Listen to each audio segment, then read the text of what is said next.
In the temple of the gods, the Stoics claim that there lies the beauty that should never be settled by any form of another disrespectful notion.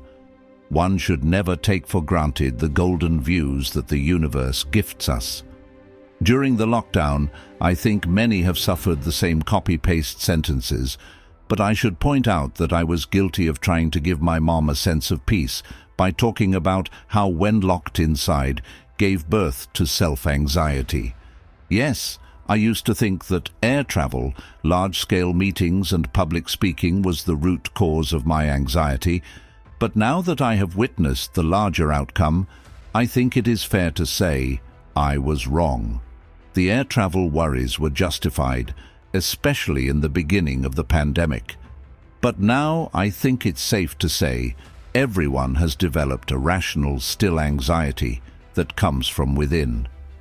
I assume you despise to think of Stoics as a group of people who are anxious, as the stereotype renders them as level-headed individuals, but the saint himself, Marcus Aurelius, wrote extensively on managing anxiety, so it makes you wonder. I am Ryan Holiday, and I am also a voracious writer who has penned 12 internationally known Stoic philosophy books that have sold over 5 million copies in over 30 languages. I am proud to say I have instilled such ideas to various prestigious sports teams and other important people. However, on a personal note, I am also anxious, which is somewhat ironic. In this video, I will discuss effective methods of overcoming anxiety through Stoicism that have been helpful to me and many others, such as Marcus Aurelius and Seneca.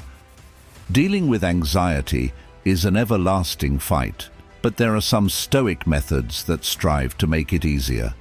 Allow me to share a few Stoic techniques for handling and managing anxious thoughts that I hope will help you. 1. Myopically, focus on the small things. Little things matter. George Washington would often state, "Many mickles make a muckle," which is quite true. Those small steps make up the big picture. Life is composed of action by action and step by step, as Marcus Aurelius would often state, everything adds up. Consider concentrating on what's directly in front of you rather than being overwhelmed or demotivated by looking at the bigger end goals. This perhaps is the reason Marcus suggests to focus like a Roman. If you work like this, then you have no greater task and never will again. Every little effort adds up. One day, one step, one insight, one action adds up and makes progress.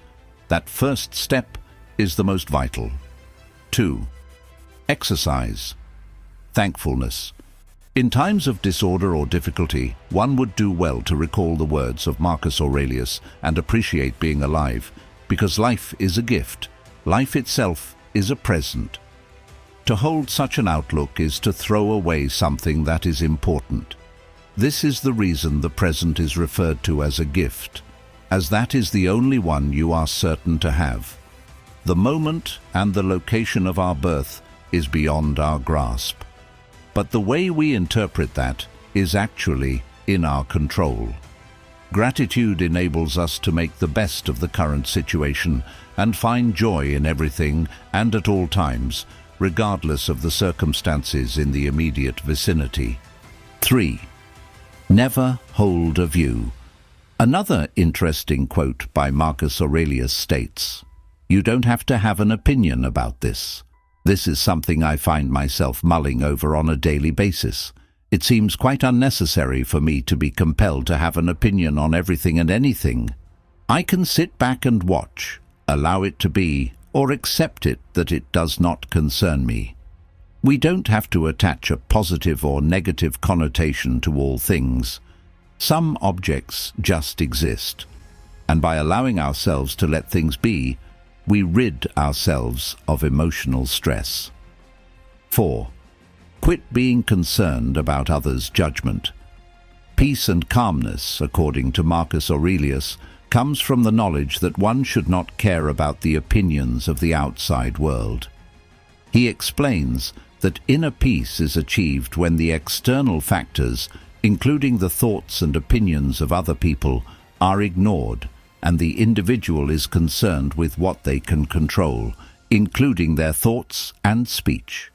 In fact, the more divorced one is from such opinions, the more rest they will enjoy. 5. Deal with your emotions. Stoics bear the brunt of the brave. They neither push down their feelings nor bottle them up. They accept the overwhelming feelings and deal with them. This is why they noted their thoughts down, why Socrates made those queries, and why Seneca penned notes to his friend Lucilius in the first place. The Stoics were against such principles that allowed erasing or completely denying the existence of an emotion. For them, it was of utmost importance that the said emotion be confronted throughout. There's no such thing as a free lunch. Ignoring your emotions simply means you're just putting it on your credit card. Tom pay later with plenty of interest. Instead, delve into your emotions. Get to know your emotions. Learn to live with your emotions. In this way, you tame your emotions, as Nassim Taleb argues, instead of letting them control you. 6. Do not live under embellished fears. According to Seneca, there are certain things that we are afraid of and overthink numerous times, and yet these fears are not realized. These are unfounded worries which most of us have. Mark Twain once remarked at how nicely he has lived through cranky moments in the past, though nearly all of them never transpired. One must appreciate that the only moment we have is now, and that is in our grasp. It doesn't make sense worrying about the future, and that being the reason for not being in the present. 7. Decide for yourself whether or not to be hurt. The Stoics were of the view that hurting someone is a disciplinary decision.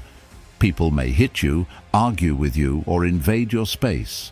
But who gets harmed is a decision you make to perceive yourself face to face with harm.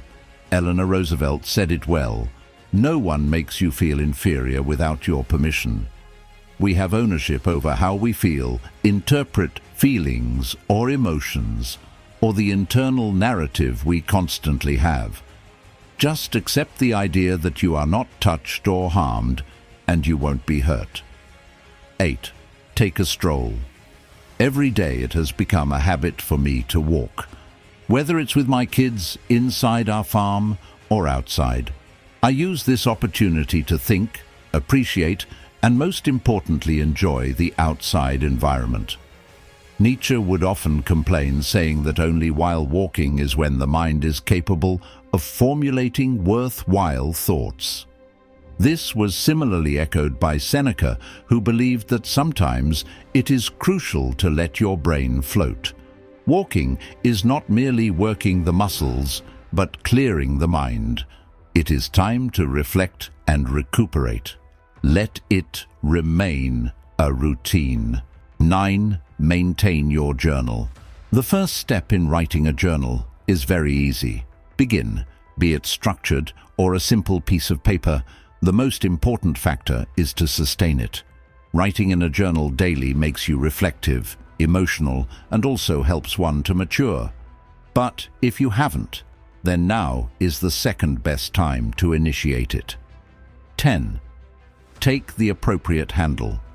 In the words of Epictetus, every scenario has two handles, one that conveys force and another that does not. For example, you may regard obstacles as disappointments, or you may look at them as escape routes. A dispossessed Epictetus did not complain about his situation, but used it as an urge to progress. In whichever circumstance you find yourself today, pick the handle that strengthens you, the one that improves you.